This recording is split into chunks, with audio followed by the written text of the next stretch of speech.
الحمد لله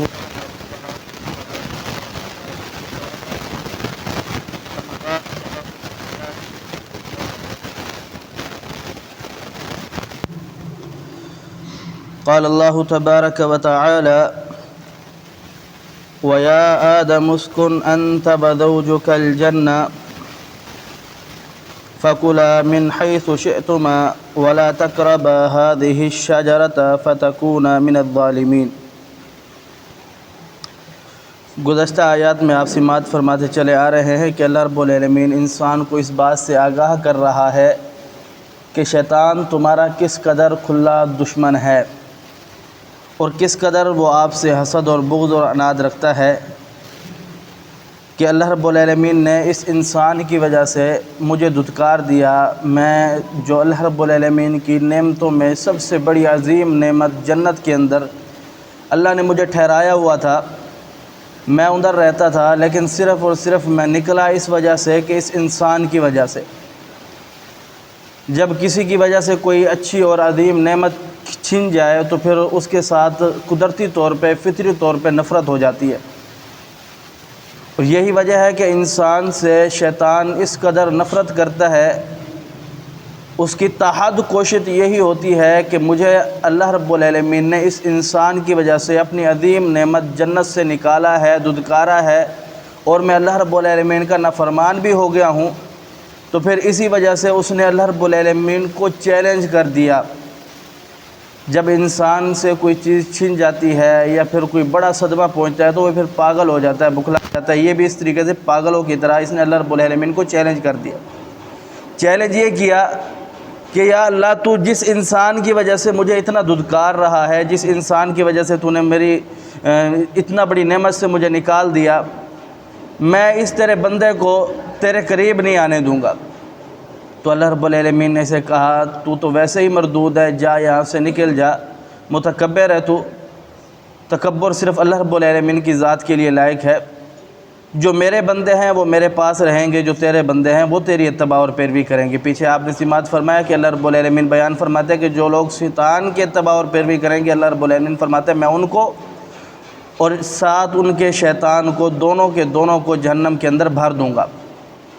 اب یہاں اللہ رب العالمین نے ابا جان جناب آدم علیہ السلام کو پیدا کیا اور اماں حوا علیہ السلام کو پیدا کرنے کے بعد فرمایا وَيَا آدَمُ اسْكُنْ أَنْتَ وَزَوْجُكَ الْجَنَّةَ، اے آدم اور تیری بیوی یعنی اماں حوا علیہ السلام تم دونوں رہو جنت کے اندر، فَكُلَا مِنْ حَيْثُ شِئْتُمَا، تم جہاں سے چاہو کھاؤ۔ جنت اتنا عظیم نعمت جس کا تصور بھی انسان کرے تو اس دنیا کے اندر وہ نہیں کر سکتا۔ اتنا عظیم نعمت کہ اس کے اندر کتنی بے شمار نعمتیں ہوں گی، لیکن اس کے باوجود شیطان نے کیا کیا؟ اللہ رب العالمین نے فرمایا وَلَا تَقْرَبَا هَٰذِهِ الشَّجَرَةَ، تم نے یہ ایک درخت ہے اس کے قریب نہیں جانا۔ یہ اللہ کی کچھ حدود ہوتی ہیں، جیسے کہ ہم ان کو پاؤں تلے رونتے چلے جا رہے ہیں، یہی اللہ رب العالمین کی حدود جناب آدم علیہ السلام کے لیے تھی کہ اس درخت کے قریب نہیں جانا۔ تو شیطان نے کیا کیا؟ اتنا وسوسہ دلایا کہ کہا کہ تم تو بنے ہی، یہ درخت بنا ہی تمہارے لیے ہے، اگر تم اسے کھا لو گے تم فرشتے بن جاؤ گے یا پھر ابدی اس جنت کے اندر رہنا شروع کر دو گے۔ تو اللہ رب العالمین نے اس وجہ سے تمہیں اس درخت سے منع کیا ہے، یعنی آپ نے آپ کو اس قدر مخلص کر کے بتایا کہ آپ کا معاذ اللہ دشمن ہے اور میں آپ کا خیر خواہ ہوں۔ یہی بات اللہ رب العالمین اگلی آیات میں فرماتا ہے فَوَسْوَسَ لَهُمَا الشَّيْطَانُ لِيُبْدِيَ لَهُمَا مَا بُرِيَ عَنْهُمَا مِنْ سَوْآتِهِمَا وَقَالَ مَا نَهَاكُمَا رَبُّكُمَا عَنْ هَٰذِهِ الشَّجَرَةِ إِلَّا أَن تَكُونَا مَلَكَيْنِ أَوْ تَكُونَا مِنَ الْخَالِدِينَ۔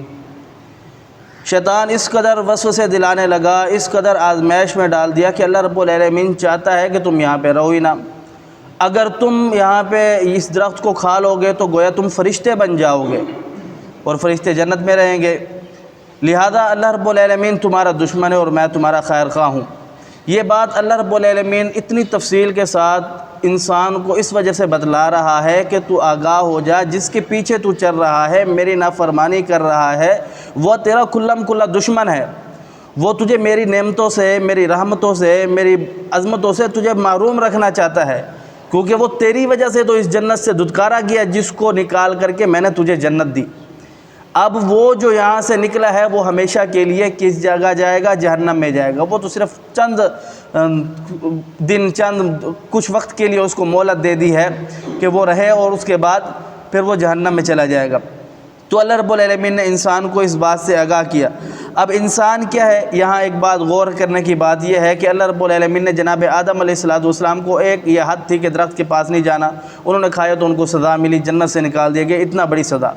اب اللہ رب العالمین نے دنیا کے اندر بھی کچھ حدود اور قیود مقرر کی ہے، جیسے کہ میرے ساتھ کسی کو شریک نہیں کرنا، کسی کے ساتھ زنا نہیں کرنا، چوری نہیں کرنا، یہ اللہ رب العالمین کی حدود ہے۔ اور ہم آج کیا سوچتے ہیں کہ چوری کر لی، چلو اللہ سے بعد میں معافی مانگ لیں گے، چلو زنا کر لیا، اللہ رب العالمین سے بعد میں معافی مانگ لیں گے۔ پتہ نہیں بے وفا زندگی ہے کہ اللہ رب العالمین بعد میں مہلت دے یا نہ دے معافی اور توفیق کی۔ جو شخص اس وجہ سے گناہ کرتے کہ پھر بعد میں معافی مانگ لو گا، اللہ پاک اس کو مہلت ہی نہیں دیتا۔ یہ زندگی بڑی بے وفا ہے، ختم ہو جانے والی ہے۔ تو اس کے اندر اللہ رب العالمین کو لمحہ لمحہ اپنا اس انداز سے گزارنا چاہیے کہ اللہ رب العالمین کہیں مجھ سے ناراض نہ ہو جائے۔ ایسا نہیں سوچنا چاہیے کہ ابھی گناہ کروں گا بعد میں معافی مانگوں گا، تو یہ زندگی بالکل قلیل ہے، ختم ہونے والی ہے۔ اگر یہ زندگی لمبی ہوتی تو پھر اللہ رب العالمین شیطان کو مہلت نہ دیتا۔ اور یہ پھر شیطان اس وجہ سے، دیکھو چھوٹی سی اس نے غلطی کی تو کیا کیا؟ حضرت آدم علیہ السلام جو کہ ہمارے ابا جان ہیں اور پیغمبر ہے، عظیم پیغمبر ہے، ان سے غلطی ہوئی تو ان کو سزا ملی۔ جب ہم اللہ رب العالمین کی نافرمانی کرتے ہیں تو پھر ہم یہ سوچیں کہ ہم گناہ کرنے کے بعد توبہ کر لیں گے، کیا پتہ پھر ہمیں توبہ کرنے کی اللہ رب العالمین توفیق ہی نہ دے۔ تو اللہ رب العالمین سے ڈرتے رہنا چاہیے، ہمیشہ اس بات کا فکر رہنا چاہیے انسان کو کہ میری زندگی کیسے گزر رہی ہے کہ اللہ رب العالمین کی مجھ سے کوئی نافرمانی نہ ہو جائے۔ اللہ سمجھنے عمل کی توفیق دے۔ اقول قولی ھذا استغفر اللہ لی ولکم ولسائر المسلمین۔